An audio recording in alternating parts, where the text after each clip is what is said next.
Agitation lead చేస్తుంటే ఐఎన్డిఏ భాగస్వామ్య పక్షాలందరూ కూడా అందులో పార్టిసిపేట్ చేస్తున్నారు, సిబు సోరెన్తో సహా. అదే వాళ్ళకున్నది 3 రాష్ట్రాలు ప్రభుత్వం, మిగతాయి మళ్ళీ కాంగ్రెస్ ఏతర బీజేపీ ఏతర ప్రభుత్వాలు ఐఎన్డిఏ అలయన్స్లో ఉన్నటువంటి మిగతాయి.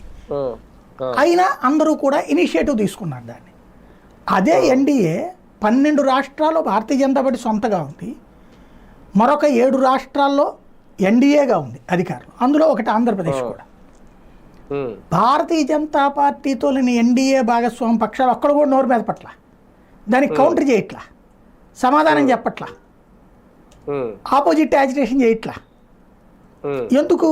వీళ్ళ రాష్ట్రాల్లో ఉన్నటువంటి ఎస్సీ ఎస్టీ ఓట్లు ఇంపార్టెన్స్ ఒకటి, రెండవది అది బీజేపీ వాళ్ళు చూసుకుంటారు మనకెందుకులే అనేది ఎక్కడ ఉన్నారు. అంటే ఓన్ చేసుకోవట్లా ఎన్డీఏని. ఎన్డీఏ వల్ల ప్రయోజనం పొందాలని నితీష్ కుమార్ అనుకుంటున్నాడు, చంద్రబాబు అనుకుంటున్నాడు తప్పించి భారతీయ జనతా పార్టీ ఏదైతే ఎన్డీఏకి నాయకత్వం ఇస్తుందో దానికి ప్రయోజనం తమ వల్ల కూడా ఉండాలని అనుకోవట్లేదు, పట్టించుకోవట్లేదు అసలు.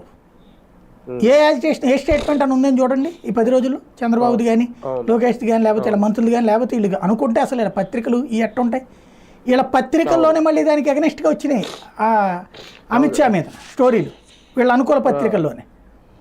కాబట్టి ఇప్పుడు వాళ్ళ పార్టీలు ఓన్ చేసుకోవట్లేదు.